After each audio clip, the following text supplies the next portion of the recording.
Hello, Discerning Brutes. You are watching DBTV, and my guest this evening is ethically handsome Davey Havok, lead Thank you. singer of AFI, one of the most prolific rock bands who have garnered a voracious following with their haunting visuals and powerful music. Welcome, Davey. Hi, Joshua. Thanks for chatting with us tonight. Thank you very much for having me. It's an honor. How do you feel about being referred to as ethically handsome? I appreciate that. I think it's appropriate. Joshua and I were talking earlier about our ethnic hair, which we both have, and we Uh, have to tame. well, we're ethnically handsome too, but also ethically handsome. You said ethnically. It's appropriate, right? Wait, you said ethnic? I said ethnic.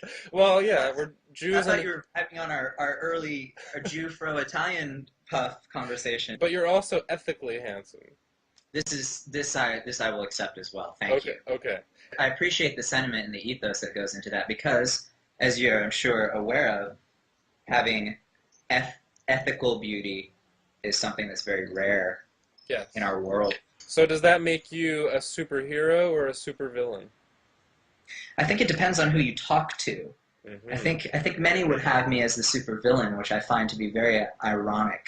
Yeah. And actually, that dichotomy in perception of and light and dark is something that is really pervasive in what I've been speaking about lyrically for, gosh, almost 20 years now.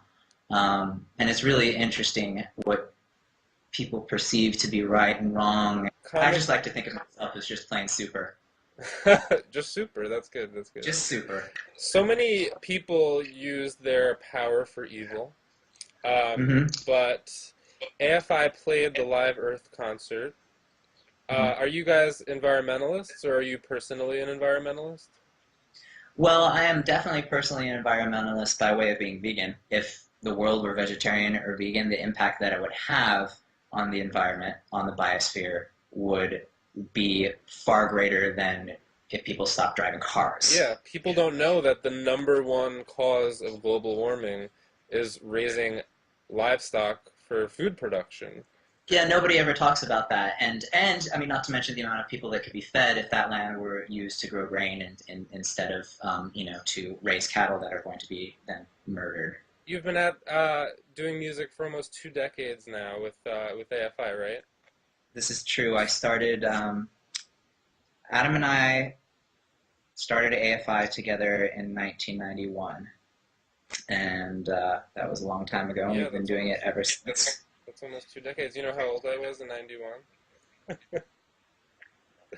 Tell me, 11. 11. It was 1 year Wow. before I bought the PJ Harvey Dry album though. So Wow. So you started young. I started young with PJ. I did too. She got me into it. That's fantastic. That's a great way to start. So tell us about Crash Love. What should we expect with this? I truly, truly feel it's the best thing that we've ever done, and the album has a sense of continuity and timelessness to it that I feel we have never achieved before up until this point. For me, what I've written lyrically is slightly different than what people usually expect from me. Hmm.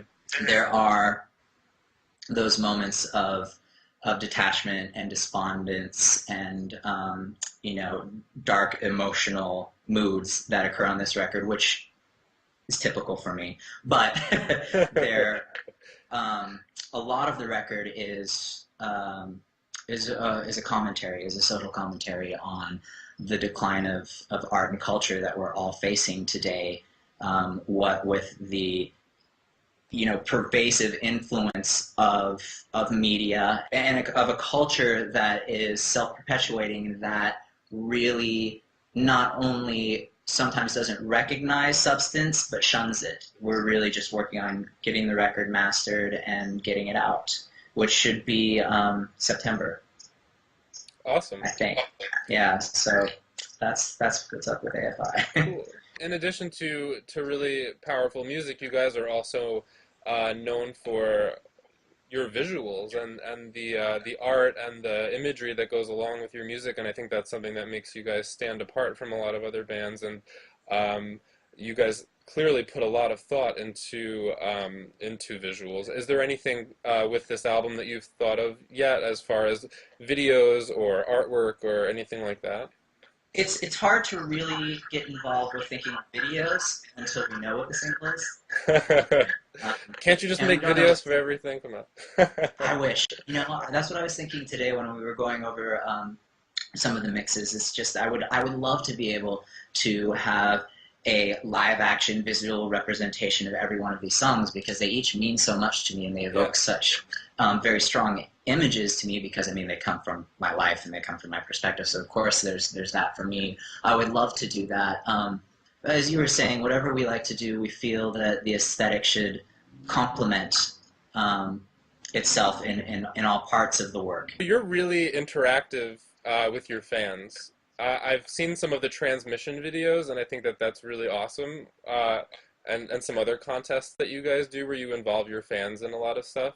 Um, Tell me about that. Why do you guys do that? Truly where that comes from, in essence, is that's how we grew up, listening to bands and going to see bands. There was very little divide there. We do Yeah. things like invite our fans to come and sing on our record. That's Because, really I mean, that's to really me, awesome. for when I was, when I was 15 years old or 14 years old, if Robert Smith would have invited right now, if that would happen, if Hey, someone Robert. like Robert Smith or Luke Kohler or someone had invited me in to sing on the record, I would be like, okay, the this is the Un best moment of my life. Unbelievable. Yeah, that John Brannon is singing along with me. Like yeah.